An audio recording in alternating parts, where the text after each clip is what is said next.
find your favorite place to sit.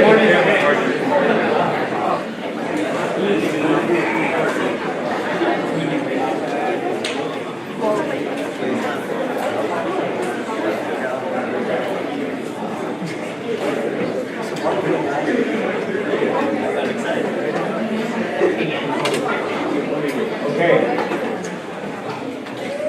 let's get started. Thank you for being here. This chapel this week is a little different than a regular format. We will be here for a little longer because we have a special presentation this morning, and you know that the schedule has been adjusted appropriately. So we're going to start, instead of starting with the devotional thought and so forth, we are going to, at this point, go with announcements and prayer, and then our speakers will take over from there. So we have several announcements. The first is from Clancy Phillips.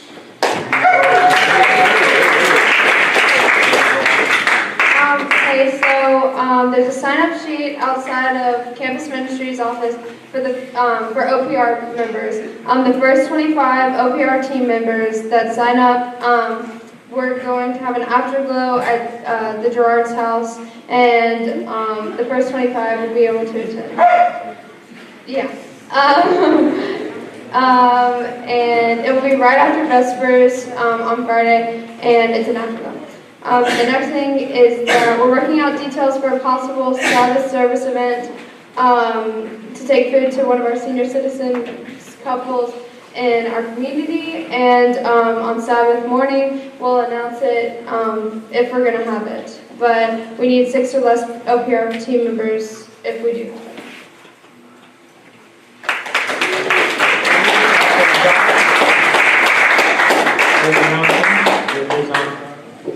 All right, so next Sabbath, we will be doing something a little bit different. We're going to take everybody at GCA to the Georgia Cumberland Conference Regenerate Youth and Young Adult Festival. So we're all going to be going over to a church in Cartersville, and we're going to meet together at the conference. If you're dorm, this will be required. Village, this is obviously optional for you. But if you would like to be a part of that, you need to sign up in the business office. It costs $10, which includes lunch, transportation, and all that. It's a really cool event. It's neat to recognize that you're a part of a wider conference, that there are other youth outside of GCA. It's also neat because a lot of you guys will be doing special musics and performances and testimonies and all of that kind of thing there too. So it's going to be a really cool day.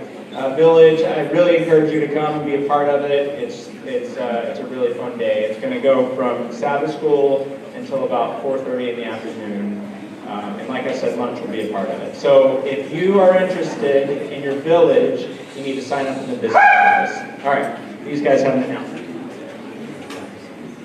Hey guys, so as most of you know, prayer conference was canceled in the beginning of January, but we've been working to put something together for you guys. So we're going to be doing a prayer conference-like event coming up soon in April. So we're really excited, and it's going to be April 4 to 6 at Cohota Springs. It's going to be a Monday through Wednesday since other schools like CA and AAA, we couldn't all do it on a weekend. So April 4 to 6, Monday through Wednesday. And we're going with the original group that signed up for prayer conference in January. So no need to sign up, and you'll be getting information by email, I'm sure.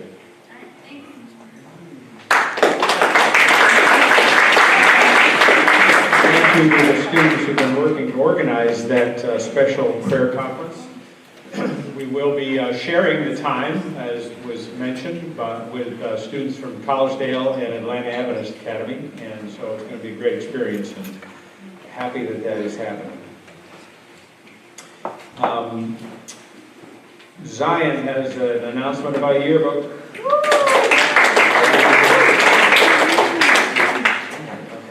Hey everybody, so tonight we have our class officer photos and also our graduation photos. So at 5:30, all the seniors who want to come take graduation photos come down to the football field, and at 6:30, class officer, essay, and yearbook staff photos will be taken. And also, the soccer team photos have been rescheduled to March 1st, so please keep your calendars open for that. Thank you. Okay, so you've heard about a couple of things here today. Want to re-emphasize, just so that we're clear on this, that the conference-wide youth and young adult convention that will be in Cartersville, Regenerate, is the first Saturday of March. And if you're here on campus as a dorm student, then you will go. And your way is paid.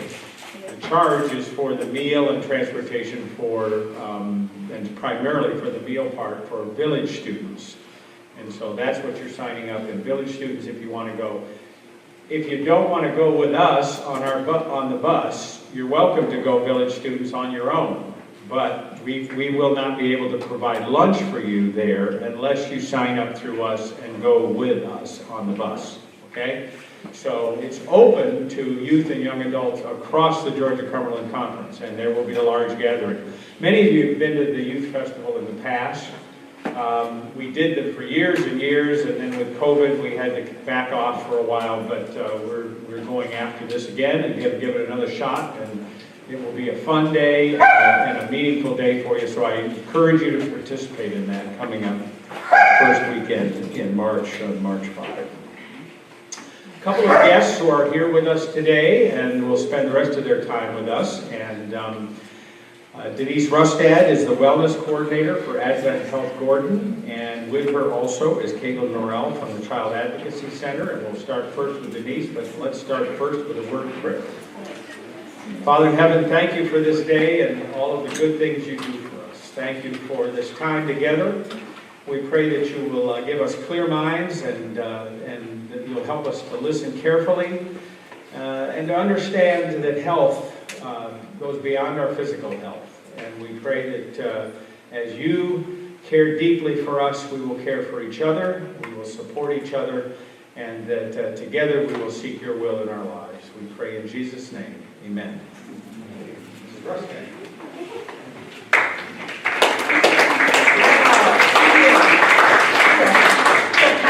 In here that I didn't realize how many kids actually attended this school. My daughter will be here next year, so I'm excited for that. And so my name is Denise, and probably better known as Pastor Gary's wife. Pastor Gary will be the one preaching to you guys on Sabbath, so I might get to see you Saturday too. And definitely at Regenerate next week. You guys have a lot going on here, and that's exciting and keeping you busy and spiritually grounded. So I'm happy for you for that. But like he said, I do wellness coordinating at the hospital. Primarily, I was doing it for the employees, trying to keep them engaged and focused on their health and wellness so that they can therefore be more productive for the community that they're serving. But now I'm gearing more of my attention to community wellness. And what we keep hearing over and over and over again is how much of a need, basically stemming from COVID, but even prior to that and more so since then, there's so much going on in the world. I mean, as we know, even just this morning, we know about Russia, invading Ukraine. And so there's just all kinds of things that get our minds and our hearts fearful and worried with what's happening in our world. And people keep coming to us as a hospital system saying, what can we do to provide better health care and better mental wellness to our community?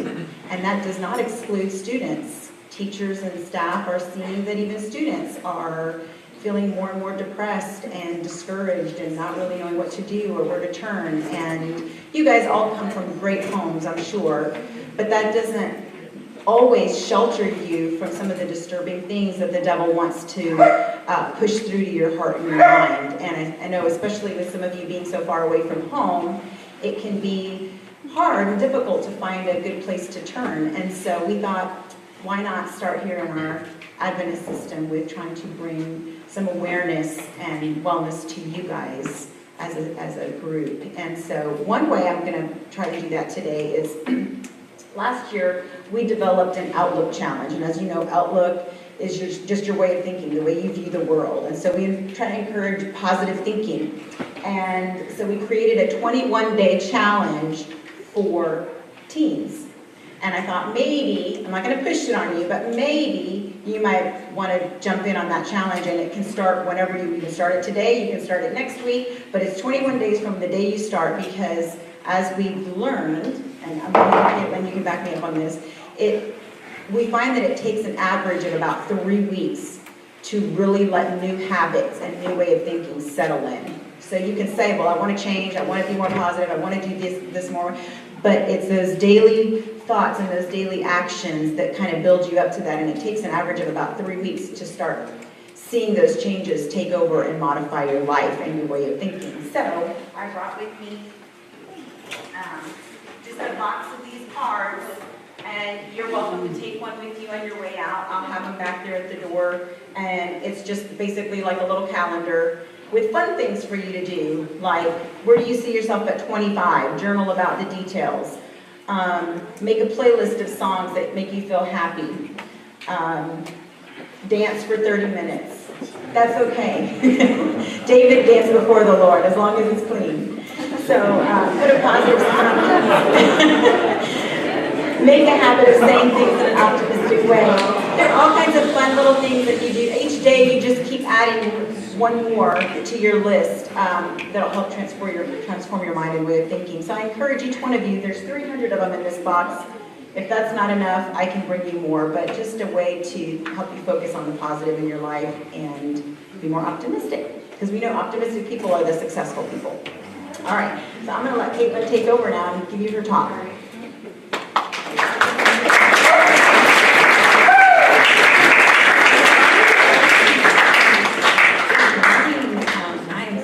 To be here with you guys.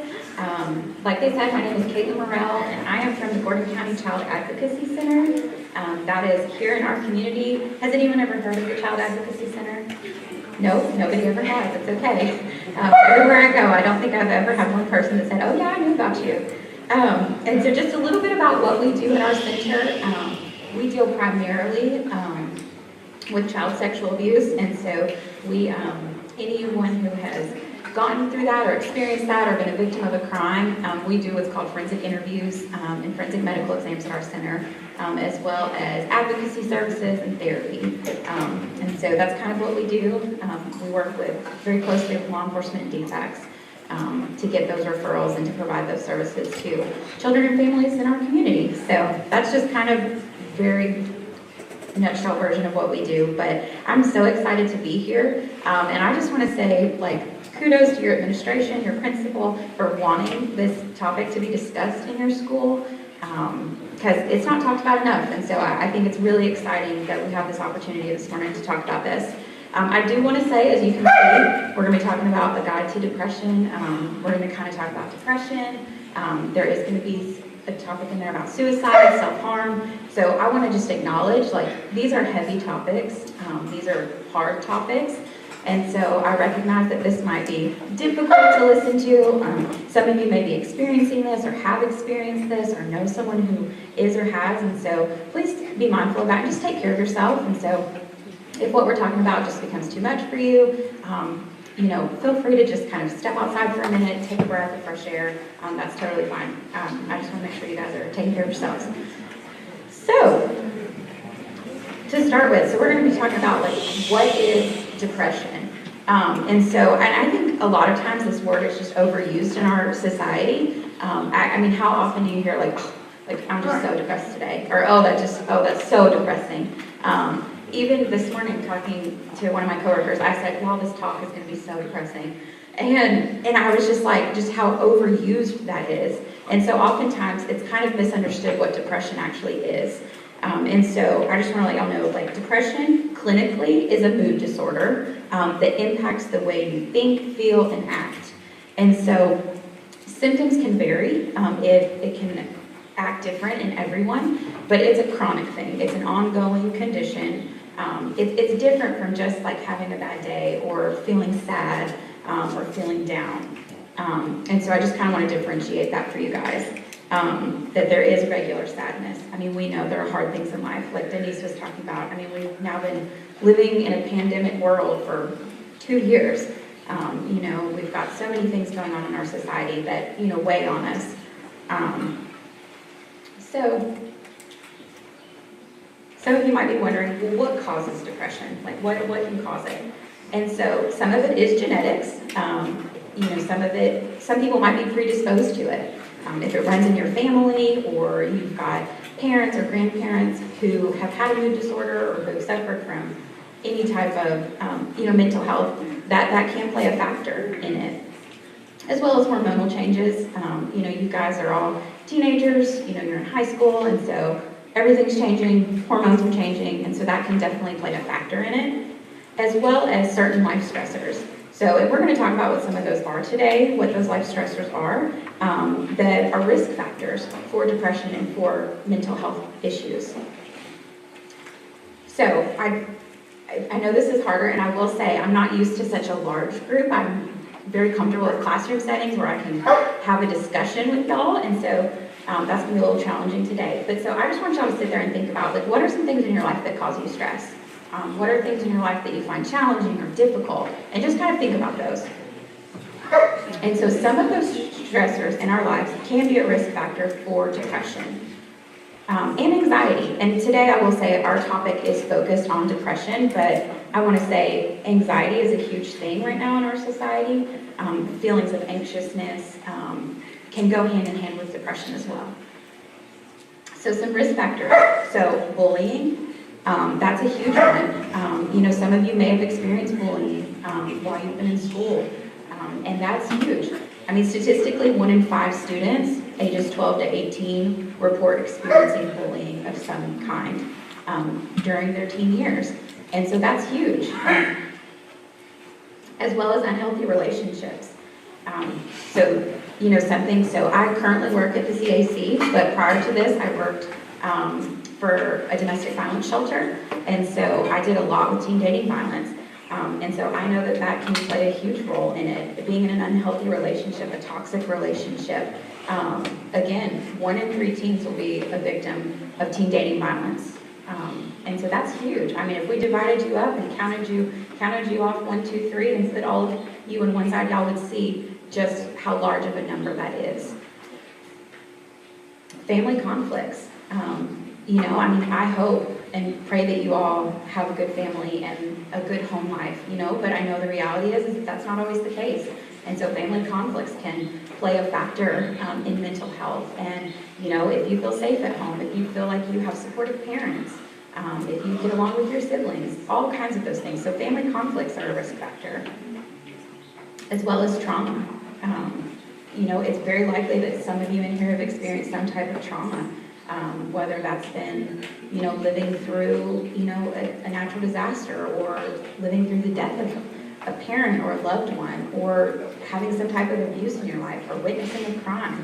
I told you at our office what we do is we deal with child abuse, and so, 1 in 10 children will be a victim of sexual abuse before their 18th birthday. So again, it's likely that someone in here has experienced that.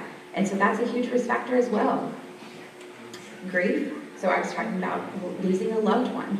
And I also want to say, living in light of COVID and the pandemic, there's been so many changes. I mean, life has just been altered in so many different ways.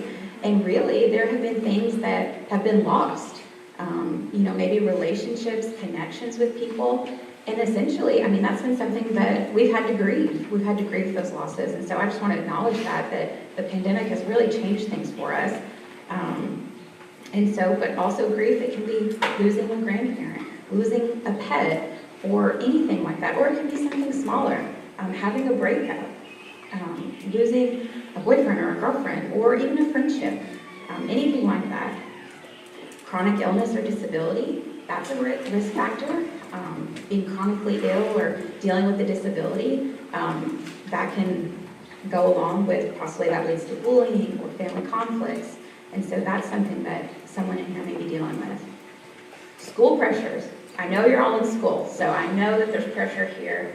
And some pressures are good, right? Some pressures, we feel the pressure, it helps us achieve and do great things, but also sometimes pressure at school is a lot. You feel the pressure from teachers, and you want to make good grades, and you feel pressures from friends, and some of you live here on campus, And so that's a different dynamic. And so there are school pressures here. So I know that everyone in this room, I may not know about any of your history with any of those others, but I know you're all in school and have felt some kind of pressure at some point. Feeling alone, feeling isolated, that's a huge risk factor. And I definitely think, over the past 2 years, it has increased this feeling of isolation, feeling alone. And that's hard when you feel like you're the only one experiencing something or you're the only one going through something. That can be really, really challenging and a huge risk factor. Becoming an adult. I know some of you are seniors, so you're about to be graduating and moving on to the next phase of life, and that can be scary and exciting and so many different things, but it's also can be stressful, trying to figure out, well, what am I going to do with my life? Like, where am I going to go next? And so that can definitely lead to feelings of, well, should I go to college? Maybe I'm not smart enough to go to college. Should I get a job? Should I do this? There's just so many things, I'm sure, whirling around in your head. And so that can be a risk factor. And then this one, I really want to hit home, social media. How many of you have cell phones? Yeah. How many of you have social media on your cell phone? Yes. Okay, so social media is a huge thing, okay? And I want to say social media can be a good thing. It can be fun to catch up with people that maybe you don't live near and see what they're up to and doing. But also, social media can wreak havoc on your mental health. And just because that constant scrolling, if you are spending 2 and 3 and 4 hours just scrolling through social media, that is detrimental to your mental health. And I know, I've got social media, I know sometimes, it's a black hole sometimes, and you realize, I don't even know where the past 3 hours of my life went, like, it's gone. And so, I just want to say, not having so much screen time in your life can really help. Because when you're scrolling through social media, oftentimes, it was created to feel connected, but at the time, when you're done scrolling, you feel even more disconnected from people. You feel like, oh, I'm not good enough, I'm not smart enough, I'm not pretty enough, I'm not thin enough, I'm not rich enough, I'm just not enough. And so social media is a huge risk factor leading to anxiety and depression. So I want to talk about some signs of depression. What are some symptoms of depression that you guys can be looking out for? And look internally and also think about the people you're close to.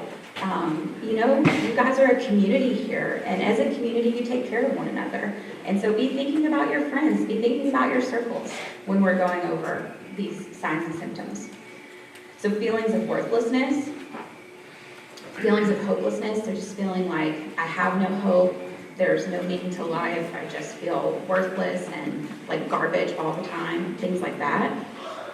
Significant weight loss or weight gain. So not having any energy, so decreased motivation. The feeling like, I just can't get out of bed today. Like that feeling, just feeling like you can't function, you can't move. And also I will say with the inability to feeling like you can't get out of bed, there can also be physical symptoms. You could have headaches or body aches, feel fatigued, and that's your body's way of saying, hey, like something's wrong, something's not right now. So sleeping more than usual, everyone needs sleep, but if you're sleeping, 15 hours a night, like that's a red flag. That's more than what the body needs. So having a hard time making decisions, are y'all sleeping more than 15 hours a night? That got a lot of chatter. So having a hard time making decisions, so just feeling like you just can't decide. And that's also a symptom of anxiety, just feeling like you can't even make the smallest decision of what to do next, like even like what am I gonna eat for lunch, like stuff like that. And then just the inability to function in normal everyday routines. Depression is when it's inhibiting your ability to just do your normal everyday stuff. It's interfering with your life. And then thoughts of death and dying. That's a symptom of depression as well. And maybe you're not thinking about killing yourself, but you're thinking like you just are constantly thinking about dying, or you have thoughts of death. and then also thoughts of ending your life. Those are all symptoms of depression. And so I do want to talk about the warning signs of suicide, because I think it's a real issue. I think it's something that you guys are facing, and it's not talked about enough. And did y'all know that for your age group, suicide is the second leading cause of death for people ages 10 to 24? The second leading cause of death. So this is an epidemic for you guys, for our teenagers, and for our children. And so I'm going to talk about this. So, some things to look out for. And this is to be aware of in your friends, family, loved ones, to be looking out for. So there are verbal cues that people can give. And so there's direct verbal cues and indirect verbal cues, okay? And so direct ones, I mean, they're stating what they're planning to do. So if someone is saying, like, I want to die, or I'm going to kill myself, that's a warning sign. They are telling you what they want to do. But now, oftentimes, it's indirectly stated, and these are the ones that sometimes you have to read between the lines, and sometimes it's not a black or white situation, it's kind of that middle ground gray. And so people who are saying, I'm a burden to everyone around me, or saying, I won't be around much longer, or you won't have to worry about me anymore, stuff like that. Those are red flags, things to be watching out for. If someone says that, it's kind of like, well, no, wait, what does that mean? Then there's also nonverbal cues to be looking out for, because sometimes people aren't going to say it, but their behavior is going to show you that they might be thinking about it. So this is a big one, giving away prized possessions. So if you know someone has something that means a lot to them, and they come to you and they say, I really want you to have this. And it's not like a gift, and it's random, out of the blue. That can be a red flag. So acquiring a gun, pills, any other means by which they could complete suicide, that's a huge red flag. Sudden interest or disinterest in religion, unexplained anger or aggression, and oftentimes in teenagers, depression does come out as anger and irritability. And so if there's unexplained and sudden anger and aggression, that can be a red flag, as well as any sudden changes in behavior. I know I had a girl I went to school with, and one day she came in and her hair, and she had this long hair, and she just chopped it off, like out of the blue. Like, hadn't talked about it, came in, chopped it off, and just all these behavioral changes. And a week later, she attempted suicide. And so any types of sudden changes in behavior like that, and not necessarily if someone comes with a new haircut, it's like, oh, I know what they're thinking. It's not like that, but it's just things to be mindful of, things to be aware of, and just things to ask questions, to just be mindful of that. If like someone is acting different, like start asking questions and find help, and we're going to talk about that. Okay, and I also want to go over self-harm. So self-harm is when someone intentionally harms themselves. So that's when you are trying to hurt yourself or injure yourself on purpose. And so I do want to talk about, like, why do people do that? Because oftentimes, for anyone who's never experienced that, it can be kind of confusing. Like, why would someone intentionally do that? And oftentimes it's as a form of release when emotions are too painful and overwhelming. And also sometimes people want to feel in control. And if everything else in their life feels out of control, this is one thing that they can control.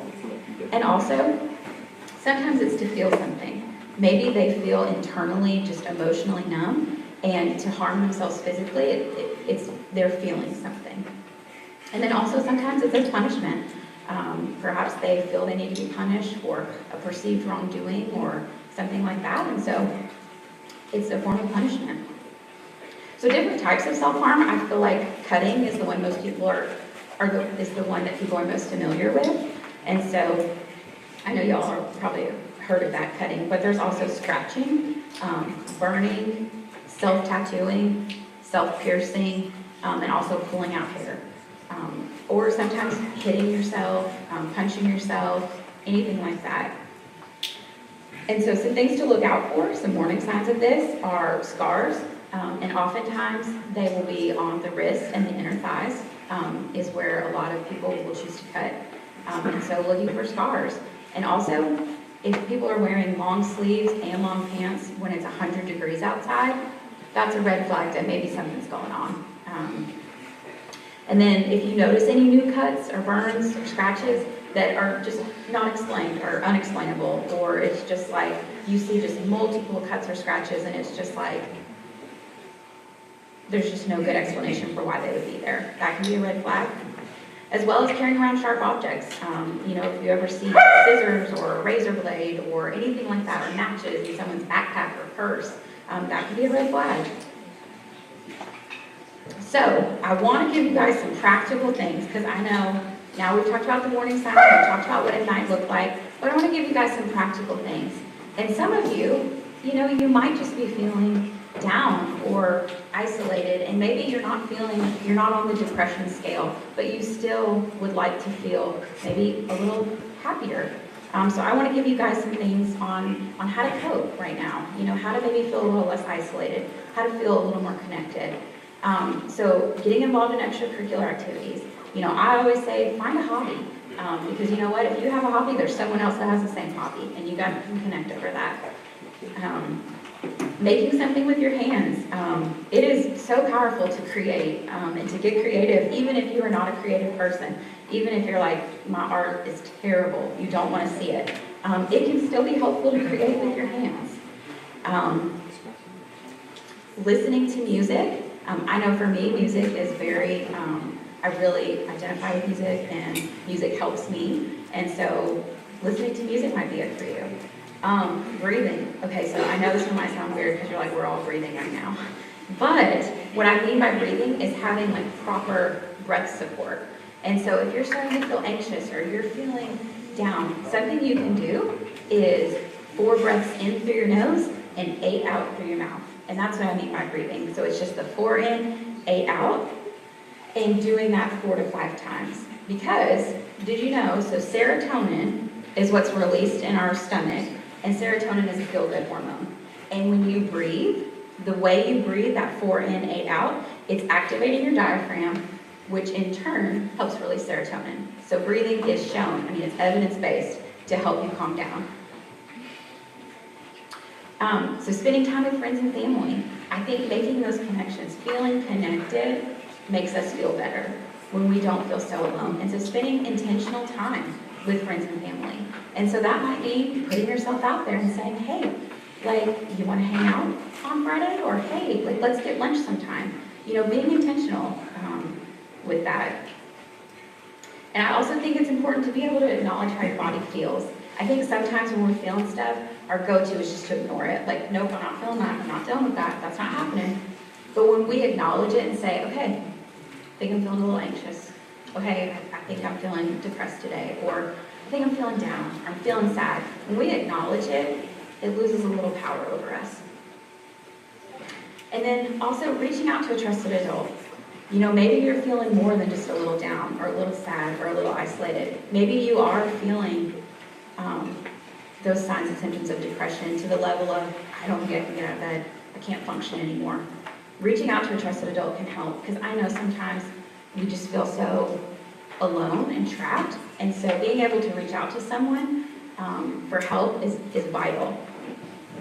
And then also sometimes you might need to talk to a professional counselor. I feel like there's a lot of stigma around going to therapy, going to counseling, but sometimes you need that. You need a safe place with a safe, trusted person who's especially trained to be able to talk through stuff. And also talking to your doctor. That can be huge. Sometimes depression, there's a chemical imbalance in the brain. And that's a medical thing. And so just losing some of the stigma around that. So you might need to talk to your doctor. So I do want to quickly go over talking about a safety plan. Has anyone ever heard of make a safety plan before? Maybe a couple people. So this is to help guide you through a crisis. And so I think a lot of times when crisis hits, we haven't really thought about what we do in a crisis. And so then we're like, well, I don't even know what to do.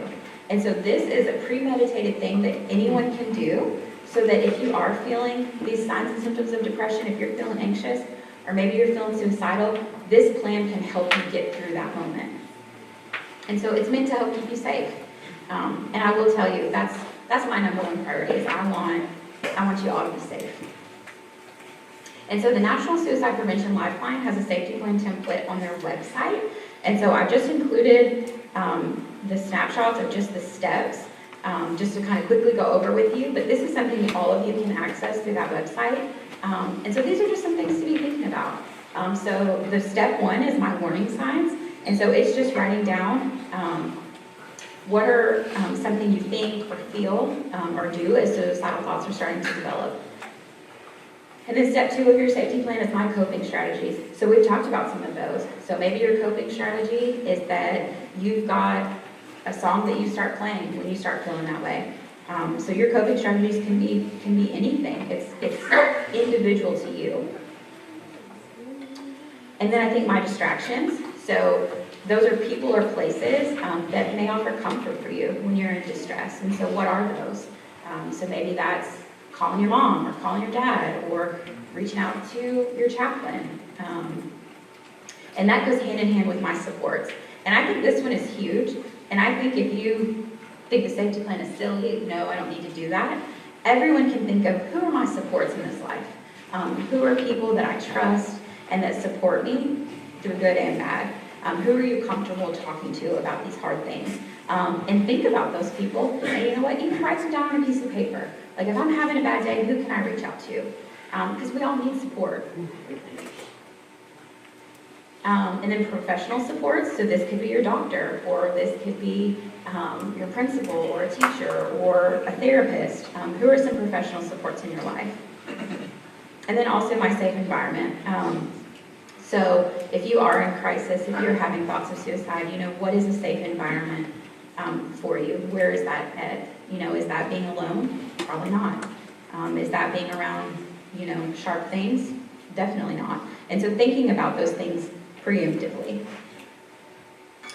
And then I also want to quickly talk about some self-care tips. You know, I know we talked about coping strategies, and I feel like self-care is a hot topic right now. It's definitely a buzzword circling around like social work. And so, but I kind of want to talk about just the basics of self-care. And I think some of this, you might think it's silly, but like proper nutrition. Like, and I know it's just like, yeah, we know we're supposed to eat vegetables and stuff. But I think it's eating foods that your body likes and that you like, but that your body also likes.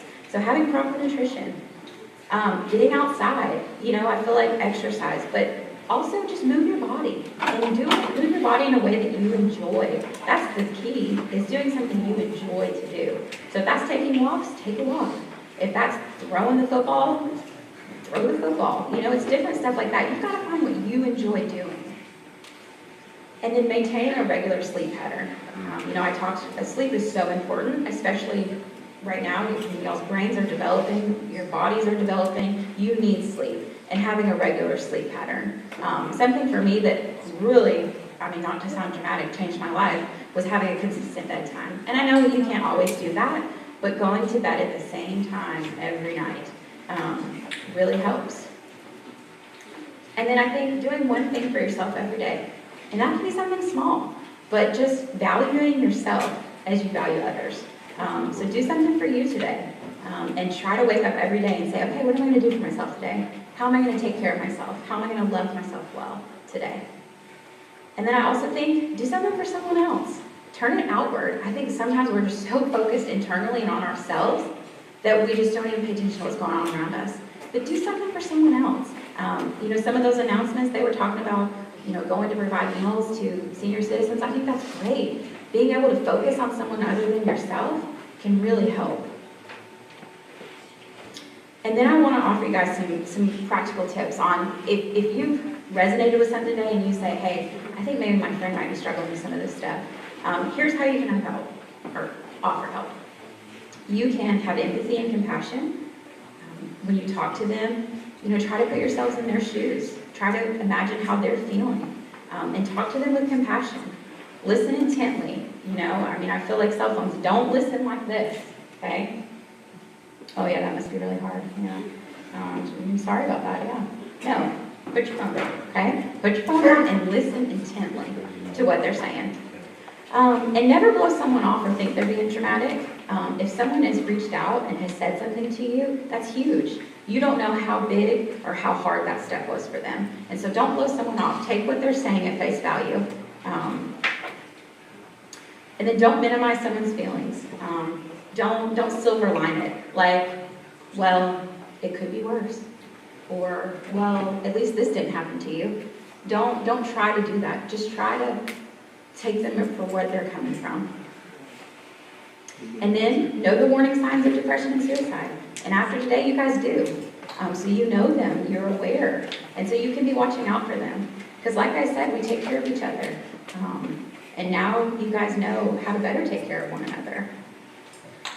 And lastly, don't keep it a secret. You know, if a friend comes to you and they're like, well, I gotta tell you something, but you gotta promise to keep it a secret. Don't ever promise that you can keep it a secret, because you might not. If they tell you something, you might need to take that to someone else who can provide professional help. And that leads us to find a trusted adult that can help. And I've asked your chaplain to come up with some resources, and I believe he's going to email that out to everyone. I've got a couple like national resources that I'm going to give you guys, but I wanted local resources. Like, what are the in-house resources available to you guys? Because it could be that you don't know about it. And so they're going to be emailing that out to you guys.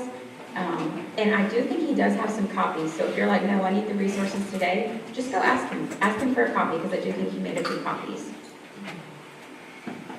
And lastly, follow up. Follow up with your friend. If you know your friend's going through something tough, I think oftentimes we don't know how to react and we don't know what the right thing to say is, so we just don't say anything. But even if you go to your friend and just say, hey, I know you're having a really hard time right now. I just want you to know I care about you.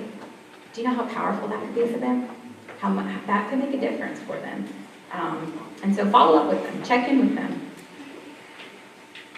So here's those resources I was telling you about. So there is the National Suicide Prevention Lifeline.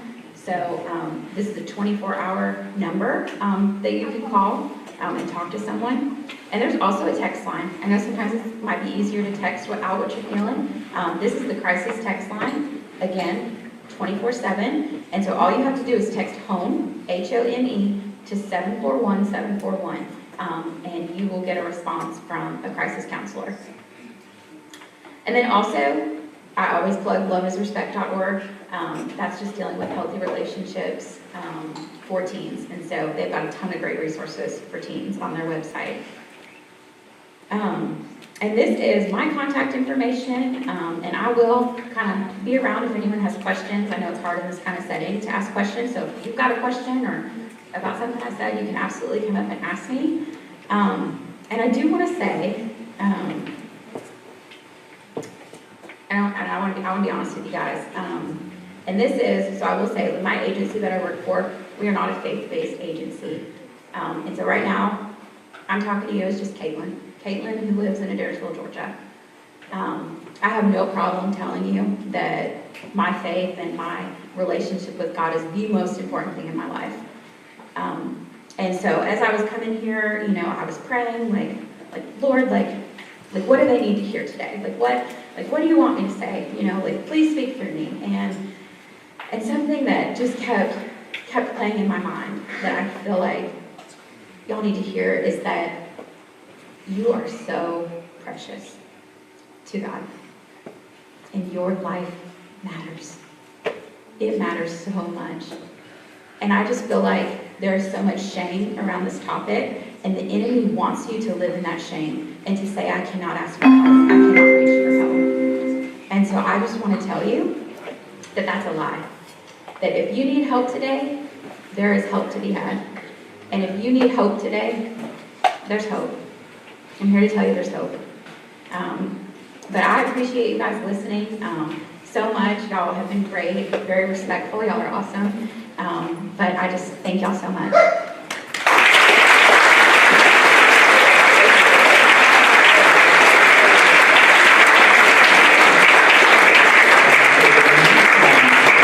As was mentioned earlier, Mrs. Rustad is in the back, and she has some cards to give away if you have interest. And if you have questions, you can see Morel up front. Have a great day. Thank you.